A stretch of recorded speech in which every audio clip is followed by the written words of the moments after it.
محترم عزیز دوستو، السلام علیکم ورحمۃ اللہ وبرکاتہ۔ عید میلاد النبی صلی اللہ علیہ وسلم منانا جائز ہے۔ قرآن و حدیث کی روشنی میں اللہ تبارک و تعالی نے قرآن مجید کے اندر ارشاد فرمایا ہے، تم فرماؤ اللہ ہی کے فضل اور اسی کی رحمت اور اسی پر چاہیے کہ خوشیاں کریں۔ سورہ یونس آیت نمبر 58۔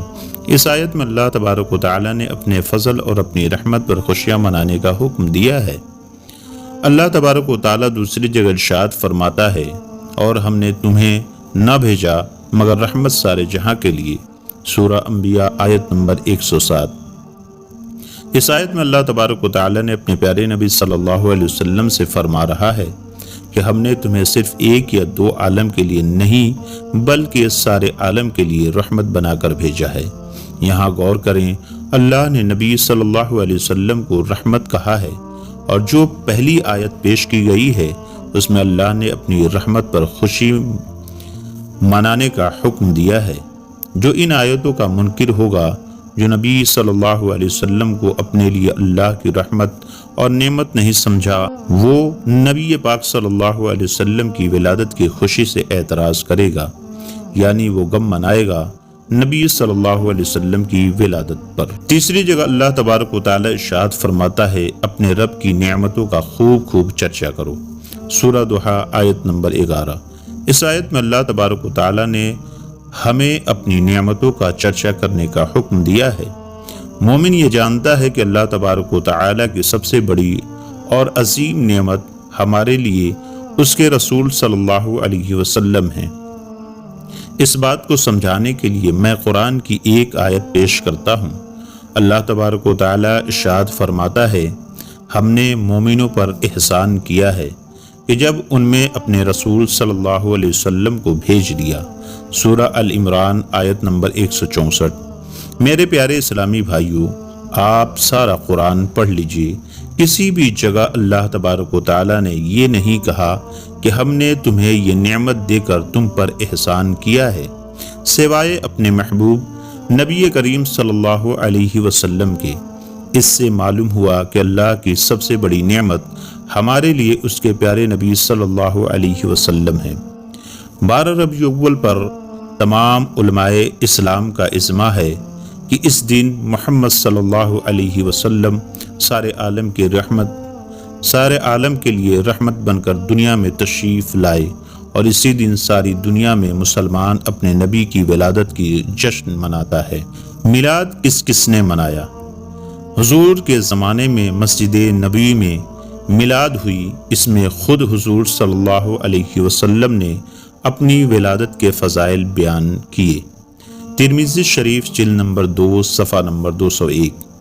حضرت ابو قتادہ رضی اللہ تعالی عنہ سے روایت ہے کہ رسول کریم صلی اللہ علیہ وسلم سے پیر کا روزہ رکھنے کے بارے میں سوال کیا گیا، تو آپ صلی اللہ علیہ وسلم نے فرمایا کہ اسی دن میری ولادت ہوئی اور اسی دن مجھ پر قرآن نازل ہوا۔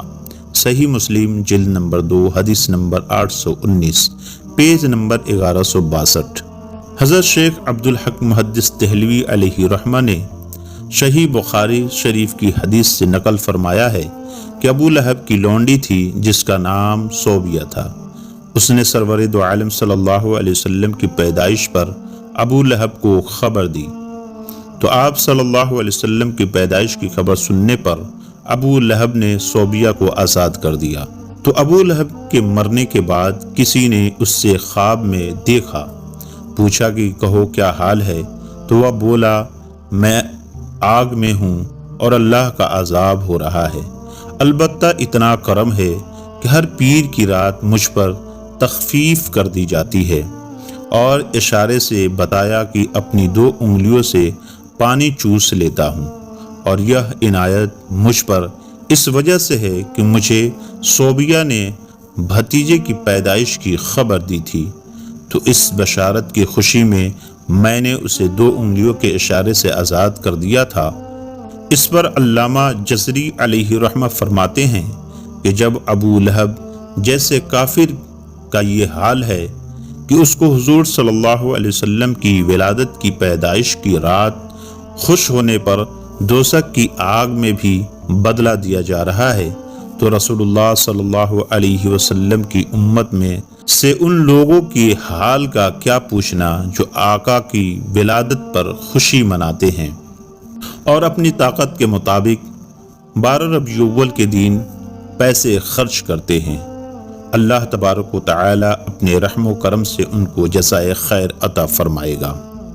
پیارے اسلامی بھائیوں، ذرا غور کریں، جب ابو لہب کو اپنے بھتیجے یعنی محمد صلی اللہ علیہ وسلم کی ولادت پر انہیں نبی صلی اللہ علیہ وسلم مان کر نہیں بلکہ اپنا بھتیجا مان کر خوشیاں منایا تھا، تو اسے یہ فائدہ ہوا کہ اسی انگلی سے اسے پانی پلایا جاتا ہے جس سے اس نے اپنے بھتیجے کی ولادت کی خوشی میں اپنی لونڈی صوبیہ کو آزاد کیا تھا۔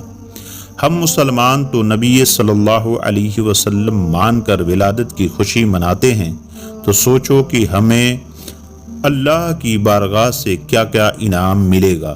دنیا اور آخرت میں خود نبی کریم صلی اللہ علیہ وسلم نے اپنے میلاد پر اللہ کا شکر بجا لانے کی تلقین فرمائی، یہ تھی میلاد النبی منانے کی دلیل۔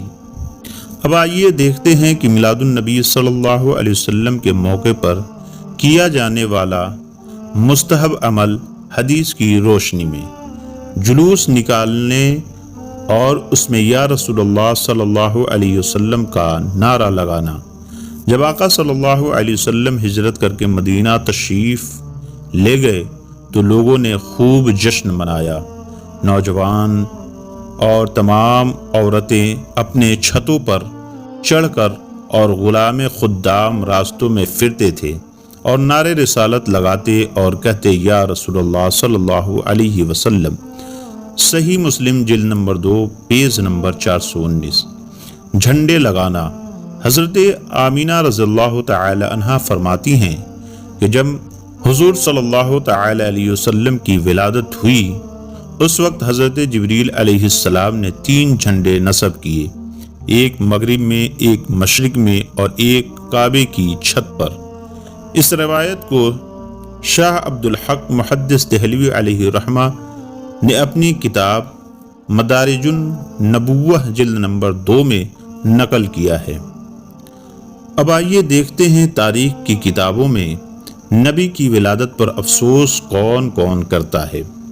شیطان کہتا ہے کہ میں برسوں جنت میں رہا، فرشتوں کا سردار بن گیا، مگر جب یہ آدم یا نبی پیدا ہوا تو میرے لیے بڑی مصیبت پیدا ہو گئی، یہاں تک کہ مجھے جنت سے بھی نکال دیا گیا۔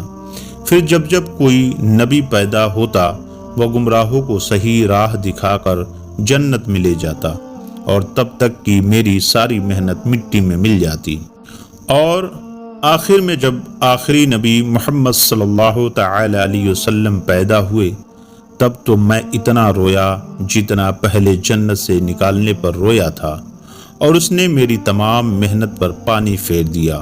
اگر ایسی نشانیاں کسی میں دکھائی دے تو سمجھو وہ شیطان کی نصیحت لے کر آیا ہے۔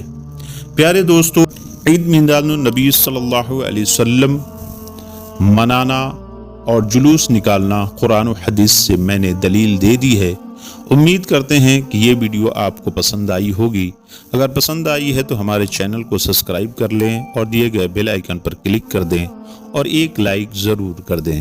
پھر ملیں گے ایک اسلامی معلومات ویڈیو کے ساتھ، تب تک آپ اپنا خیال رکھیے۔ اللہ حافظ۔